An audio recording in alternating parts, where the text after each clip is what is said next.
Hello Technolovers, mantan Kepala Badan Gizi Nasional atau BGN, Dadan Hindayana, resmi ditetapkan sebagai tersangka dalam dugaan kasus korupsi terkait program makan bergizi gratis atau MBG oleh Kejaksaan Agung Republik Indonesia. Penetapan ini bukan hanya menimpa Dadan saja, tetapi juga dua mantan pejabat BGN lainnya, yaitu Wakil Kepala BGN Lodewijk Pusung dan Wakil Kepala BGN Sony Sonjaya. Kejaksaan Agung menegaskan bahwa ketiganya memiliki keterlibatan yang cukup dalam dugaan penyalahgunaan dana dan tata kelola program MBG. Dirdik Jampidsus Kejaksaan Agung RI Syarif Sulaiman Nahdi menegaskan bahwa pihaknya telah memiliki dua alat bukti yang cukup untuk menetapkan Dadan dan rekan-rekannya sebagai tersangka. Dalam konferensi pers yang digelar di Kejaksaan Agung pada Rabu 3 Juni 2026, Syarif menyampaikan tim penyidik menetapkan Saudara DH selaku Kepala Badan Gizi Nasional, Saudara SS selaku Wakil Kepala BGN Bidang Operasional Pemenuhan Gizi, dan Saudara LP selaku Wakil Kepala BGN Bidang Pemantauan Evaluasi dan Pemanfaatan Data sebagai tersangka. Pernyataan ini menegaskan keseriusan penyidik dalam menindak dugaan penyalahgunaan wewenang di salah satu program gizi terbesar di Indonesia. Program makan bergizi gratis sendiri merupakan salah satu program strategis pemerintah yang bertujuan untuk meningkatkan asupan gizi bagi anak-anak dan kelompok masyarakat rentan, khususnya di daerah-daerah dengan tingkat gizi rendah. Program ini diharapkan dapat mencegah stunting, meningkatkan kesehatan anak-anak, dan mendorong pertumbuhan yang optimal. Namun, dugaan korupsi ini menimbulkan pertanyaan serius mengenai efektivitas pengelolaan program, akuntabilitas penggunaan anggaran, serta pengawasan internal BGN terhadap implementasi program di lapangan. Profil Dadan Hindayana.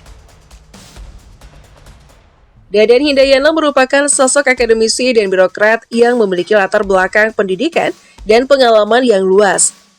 Ia menamatkan studi sarjana dari Fakultas Pertanian IPB, jurusan Hama dan Penyakit Tumbuhan atau HPT pada tahun 1990. Selama menempuh pendidikan di IPB, Dadan aktif dalam kegiatan organisasi mahasiswa. Ia pernah menjabat Wakil Ketua Senat Mahasiswa Fakultas Pertanian pada 1989 hingga 1990 dan juga menjabat Ketua Panitia Penerimaan Mahasiswa Baru di fakultas yang sama. Aktivitas organisasi ini menunjukkan bahwa sejak awal, Dadan memiliki minat besar dalam manajemen, kepemimpinan, dan pengembangan institusi pendidikan. Setelah menyelesaikan pendidikan sarjana, Dadan melanjutkan studinya di Jerman. Dari 1995 hingga 1997, ia menempuh program penyetaraan di Universitas Renaissance Friedrich Wilhelmsborn, dan kemudian meraih gelar doktor dari Universitas Gottfried Wilhelm Leibniz Hannover pada tahun 2000 dengan spesialisasi di bidang entomologi terapan. Gelar doktor ini memperkuat kapasitas akademik Dadan, memungkinkan dia menguasai ilmu pengendalian hama terpadu dan ekologi serangga, yang kemudian menjadi salah satu bidang keahliannya. Karir akademik Dadan dimulai sejak 1992 di Departemen Proteksi Tanaman IPB, di mana ia mengajar mata kuliah seperti ekologi serangga, pengendalian hama terpadu, dan strategi pertanian berkelanjutan. Selama masa pengajarannya, Dadan tercatat telah mempublikasikan lebih dari 20 kajian ilmiah, salah satunya di Jurnal Ekologi pada tahun 1996, yang kemudian menjadi referensi penting bagi pengembangan sekolah lapang, pengendalian hama terpadu atau SLPHT, yang diterapkan di berbagai negara di Asia dan Afrika. Selain karir akademik, Dadan juga memiliki pengalaman panjang dalam manajemen institusi. Ia pernah menjabat sebagai Direktur Pengembangan Institusi dan Usaha Penunjang IPB dari tahun 2003 hingga 2008. Dalam kapasitas ini, Dadan memimpin proyek besar, termasuk penyelesaian izin operasional Botani Square, pembangunan IPB Agrimart, dan penataan lingkungan kampus Dramaga. Prestasinya menunjukkan kemampuan manajerial yang tinggi dan kemampuan menyelesaikan proyek besar yang berdampak pada institusi pendidikan. Dari 2014 hingga 2022, Dadan dipercaya memimpin Sekolah Tinggi Pertanian Kelautan atau STPK Banau, Halmahera Barat. Jabatan ini menegaskan kepercayaan yang diberikan kepadanya dalam memimpin lembaga pendidikan tinggi, terutama di daerah terpencil. Pengabdiannya diakui melalui berbagai penghargaan termasuk Satya Lancana Karya Satya dari Presiden RI untuk pengabdian 10, 20, dan 30 tahun yang diterimanya pada 2007, 2019, dan 2003.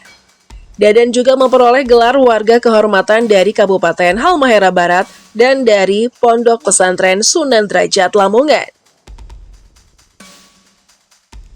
Selain prestasi akademik dan manajerial, Dadan memiliki pengalaman dalam mengelola fasilitas publik dan mediasi konflik. Ia pernah mengelola rumput lapangan di Gelora Bung Karno, serta menjadi mediator dalam penyelesaian konflik agraria di Pulau Taliabu, menunjukkan kemampuan diplomasi dan manajemen proyek di luar lingkungan akademik. Harta kekayaan Dadan Hindayana. Berdasarkan data LHKPN KPK, Dadan memiliki total harta kekayaan senilai 9 miliar rupiah pada laporan terakhir 14 Juni 2025. Kekayaan ini terdiri dari beberapa kategori. Tanah dan bangunan senilai 5,9 miliar rupiah, termasuk tanah dan bangunan seluas 150 meter persegi per 250 meter persegi di Kabupaten atau Kota Bogor senilai 2 miliar hasil sendiri, serta tanah seluas 459 meter persegi di Bogor senilai 3,9 miliar persegi. Mesin dan alat transportasi 1,4 miliar rupiah, termasuk beberapa mobil pribadi, yaitu Mazda CX-5 tahun 2023, hasil sendiri senilai 675 juta rupiah. Honda HR-V 1,5L SE CVT tahun 2024, hasil sendiri seharga 330 juta rupiah. Mazda CX-1,5 4x2 AT tahun 2023, hasil sendiri seharga 395 juta rupiah. Harta bergerak lainnya 322 juta rupiah, kas dan setara kas 1,4 miliar rupiah. Dadan dilaporkan tidak memiliki surat berharga maupun utang. Harta kekayaan ini menunjukkan bahwa meskipun memiliki karir birokrasi dan akademik yang panjang, Dadan juga mengelola aset pribadi yang cukup signifikan, terutama di bidang properti dan kendaraan. Kasus dugaan korupsi MBG. Kasus yang menjerat Dadan berkaitan dengan program makan bergizi gratis atau MBG, sebuah program strategis pemerintah untuk meningkatkan kualitas gizi masyarakat, khususnya anak-anak dan kelompok rentan. Program ini bertujuan untuk mengurangi angka stunting, meningkatkan kesehatan anak, dan mendorong pertumbuhan optimal. Namun dugaan penyalahgunaan dana dan tata kelola yang tidak transparan memicu penyelidikan dari Kejaksaan Agung. Kejaksaan menegaskan bahwa mereka telah menemukan 2 alat bukti yang cukup untuk menetapkan Dadan dan 2 pejabat bagian lainnya sebagai tersangka. Dugaan penyalahgunaan ini mencakup penggunaan dana program yang tidak sesuai peruntukan, potensi markup harga, serta distribusi yang tidak merata ke daerah-daerah sasaran. Penetapan tersangka ini memicu sorotan publik luas, terutama terkait bagaimana program sosial yang seharusnya membantu anak-anak dan masyarakat miskin bisa terhambat akibat dugaan korupsi. Kasus ini juga menimbulkan pertanyaan mengenai pengawasan internal di BGN, serta efektivitas kontrol dan audit pada program pemerintah yang mempengaruhi ribuan warga. Dampak sosial dan hukum. Kasus Dadan bukan sekedar masalah individu, tetapi juga mencerminkan tantangan sistematik dalam pengelolaan program publik. Dugaan korupsi ini bisa berdampak langsung pada penerima manfaat MBG, yang sebagian besar adalah anak-anak dan keluarga kurang mampu. Selain itu, penetapan tersangka terhadap kepala dan wakil kepala BGN menekankan perlunya akuntabilitas dan transparansi dalam birokrasi. Publik kini menunggu hasil penyidikan yang mendetail, termasuk alur distribusi, penggunaan anggaran, serta peran pihak ketiga dalam program tersebut.